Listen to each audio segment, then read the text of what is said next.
Joining me now from the conference in Scotland is the Green Party parliamentary leader, Elizabeth May, who has made the trip there. Great to have you on the program. What did you make of Justin Trudeau's promises today? There's the first promise. Let's start with number one, cap on oil and gas emissions. I know we'd done that in the election. No details, though. What's your take? Well, there are no details, and what's disappointing is the focus on oil and gas emissions, because what we really need to do is look at oil and gas production, and that's what the world is calling for. We know what's causing the climate emergency, and certainly Justin Trudeau very movingly evoked what happened to Lytton, BC, that we lost an entire town, a community, in 15 minutes before the fire truck could get out of the station. The station burned to the ground with a fire truck in it. I mean, this is harrowing for us in British Columbia. I would have hoped it would have moved the Prime Minister to do more than existing promises if we're going to step up at COP26. What the world leaders are calling for, including Justin Trudeau, is that countries do more and faster. And right. I'm afraid that the commitment to look at oil and gas emissions without focusing on Canada's obligation to phase out oil and gas production and way faster than looking at a 2050 target, it was lacking from his speech. Okay, but I did ask Stephen Guilbeault, the new Environment Minister, about that, and I said, look, I understand there's capping on emissions, but there's not anything on production. His answer is, the federal government doesn't regulate production. That's a provincial jurisdiction. What we can do is regulate emissions. Essentially what they're saying is, we will put the cap on emissions. We have no idea what it is, but I think their idea, you tell me, is the emissions caps are going to be so onerous that they're essentially choking off investment in oil and gas. Now, I know that sounds incredibly difficult for that industry, but that's how I think Guilbeault is interpreting production. But you tell me. Well, I mean, the reality is that Canada's target is too low. It's the lowest target in the G7. Here's Joe Biden speaking right ahead of Justin Trudeau and saying that the United States is going to cut emissions in half by 2030. And Canada is prepared to accept something as low as 40% below 2030. That's not good enough as a target.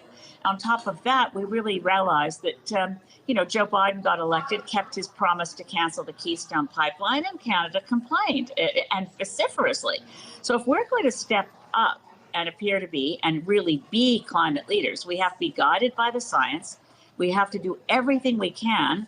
I mean, goodness gracious, a very conservative Prime Minister in Boris Johnson called strongly for understanding that we have to hang on to 1.5 degrees, and that will not be easy, and that requires doing many things differently, including moving off fossil fuels rapidly. And frankly, Evan, it's not a problem of trying to choke off investment to the oil and gas industry. Investors are running away from fossil fuels. They are running towards renewables. And countries like Canada that prop up oil and gas with subsidies while giving a pittance to renewables are in the way of a major disruptive change to our economy in a move that the market wants to see of renewable energy. Yeah, I only have you for a minute. I know in the U.S. is committing to 50%. A lot of people mention that.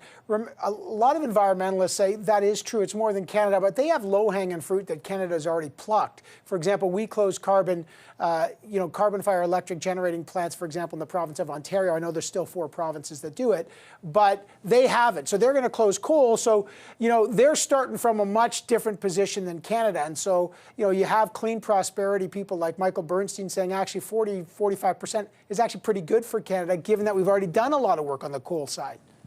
Except that our emissions are much higher than those of the United States. We're the country that is 21% above our 1990 emissions. No other G7 country is at 21% above 1990. The U.S. is 4% above 1990. The UK is more than 45% below 1990 emission levels. So we haven't done a great job.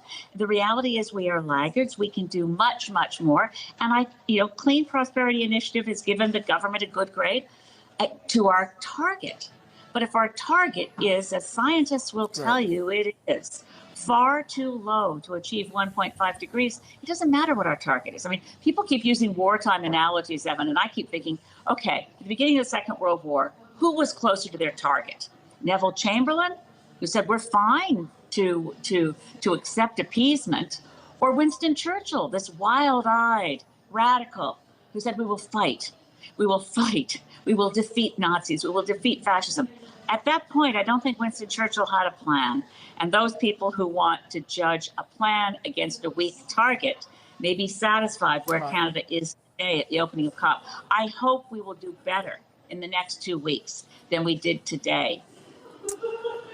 Well, let's stay in touch. We'll find out. This conference does go on for 2 weeks, but the major world leaders are only there for a couple of days. Elizabeth May, though, is joining us from the conference.